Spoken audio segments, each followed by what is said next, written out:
I guess one story that we haven't really covered was the 655, the world record 3-game set. You know, I got a pretty good memory of that. When I started out, you know, they felt great at Glenmont. So you constantly have people popping 200 games and stuff like that.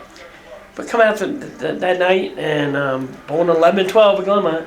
Come out 4-bagger.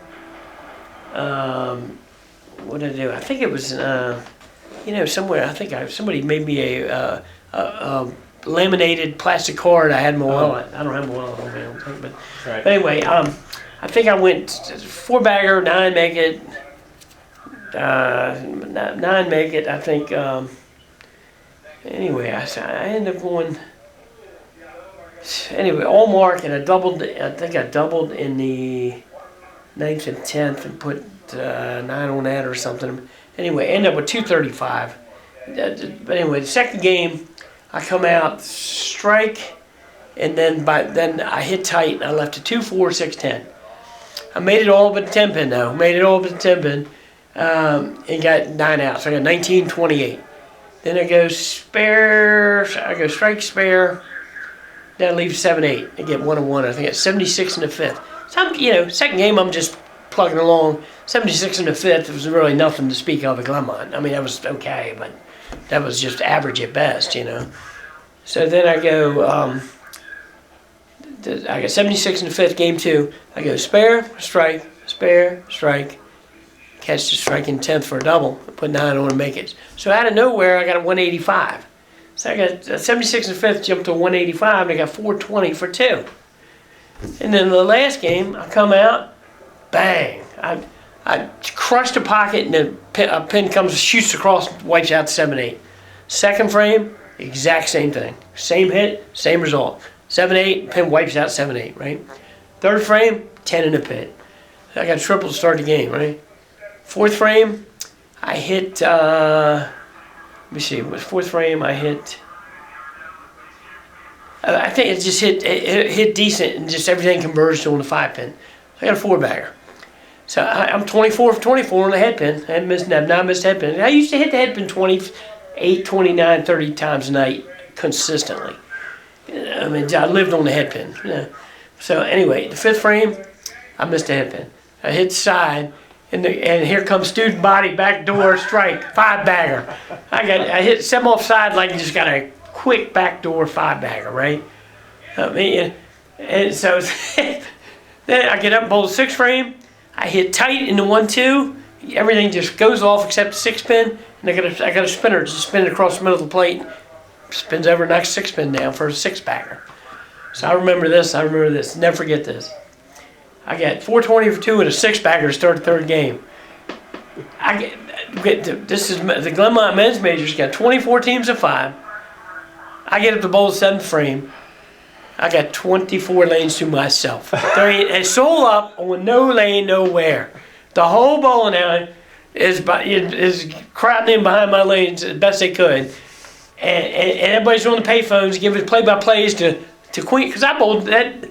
I leave Glenmont, I go to Queenstown and bowl a doubleheader. I bowl doubles at 9:30, and I get a sub for me every week the first game. So I still got to go bowl another leg after that. So I got people on the payphones calling Queenstown, calling Parkland, calling everywhere, letting know duckpin history is happening. You know, somebody gonna get 600, first 600. So I get up and bowl. So I bowled the 7th frame, and there's nobody on no lane. And I throw a junk ball, but I touched the head pin, and it's like I had the 4, 5, 7, 8, 10 or something. And when it was all said and done, though, they went bing, bing, bing, bing. They kept falling. I ended up leaving the 5-10. So I got an 8 count. So I had 120 in the 4th, 148 in the 5th. Then I had the 5-10. I hit the 5 on the left side. It didn't slide it over, but I hit it. You know, I was in the right zone. So I get 9 on 1. So I got 167 in the 6th. Hit 10 out. I got 177 in the 7th. So I've got 597 with 3 frames to go, right? So the 8th frame, I hit light again, and I leave the 2-7, the baby split. Make it like it's a single. Just make 2-7 like it's nothing. Get up, throw a strike in the 9th. So I got 197 in the 8th, strike in the 9th.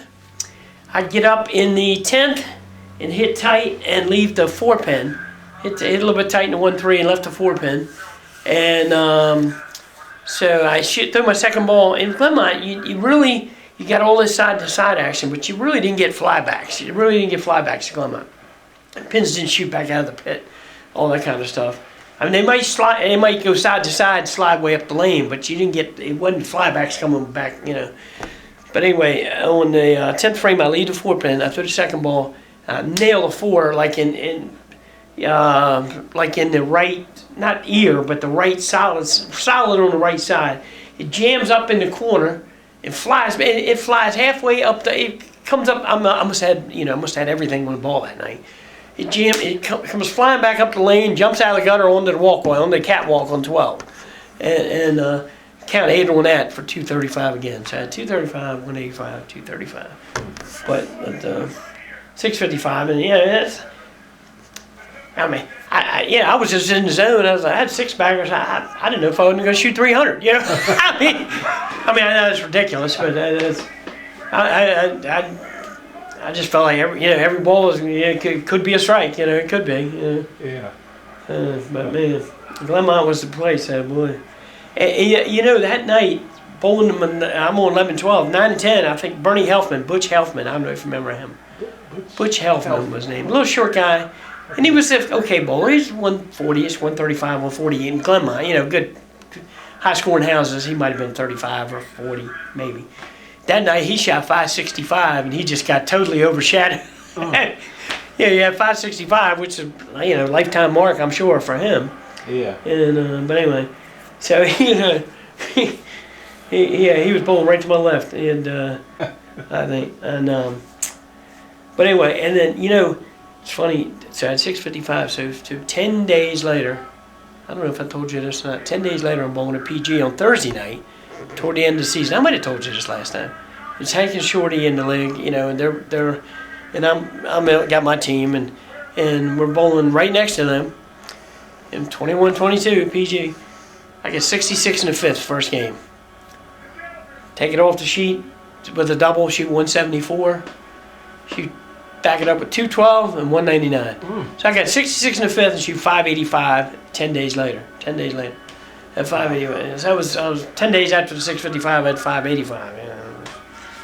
But anyway, so that was a big set. Yeah, and that was exciting back then. But it was sort of at the end of the season because the 655 happened in late April. So we might have had another 3 or 4 weeks left.